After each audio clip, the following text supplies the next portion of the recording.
To open formally this conference, I would like to invite Qari Abdul Sattar, Department of Zoology, to come to the stage and to recite a few verses from the Holy Quran. Qari Abdul Sattar.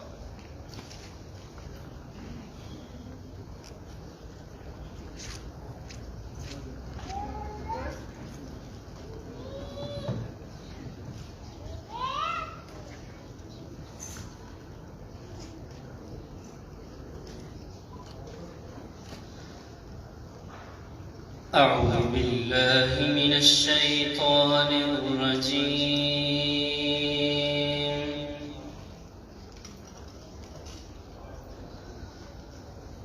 بسم الله الرحمن الرحيم.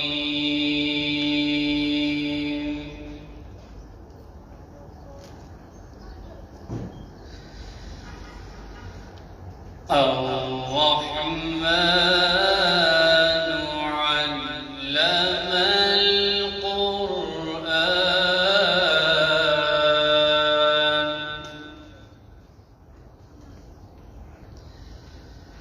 خلق الإنسان علمه البيان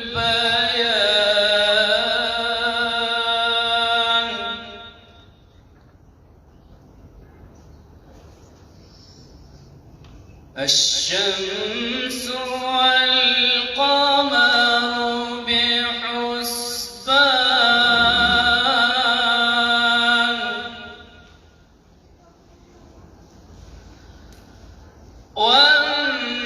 والنجم والشجر يسجدان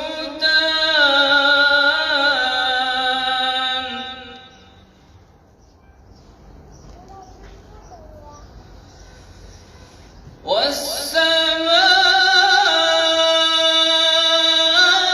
رفعها ووضع الميزان ألا تطغوا في الميزان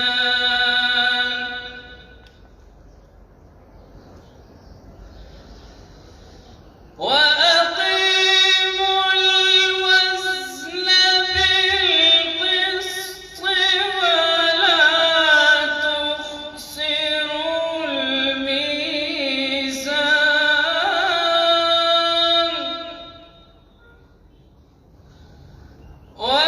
والأرض وضعها للأنام فيها فاكهة والنخل ذات الأكمام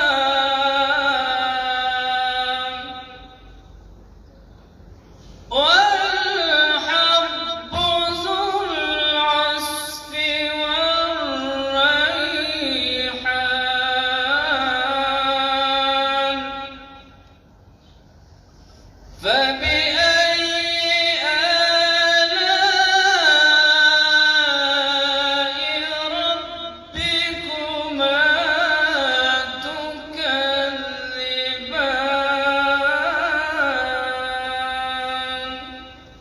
صدق الله العظيم. Translation. In the name of Allah, the most merciful, the most compassionate, the most merciful one, who taught the Quran, created man, and has taught him articulate speech. The sun and the moon follow a reckoning path, and the stars and the trees all prostrate to him. And he has raised up the heaven and has set up the balance, that you may not transgress in the balance, and establish weight in justice, and do not make deficient in the balance. And he has set up the earth for all being, Therein are fruit, and palm trees with their dates in sheaf, and a variety of corn with both husk and grain. So which of the favor of your Lord would you deny?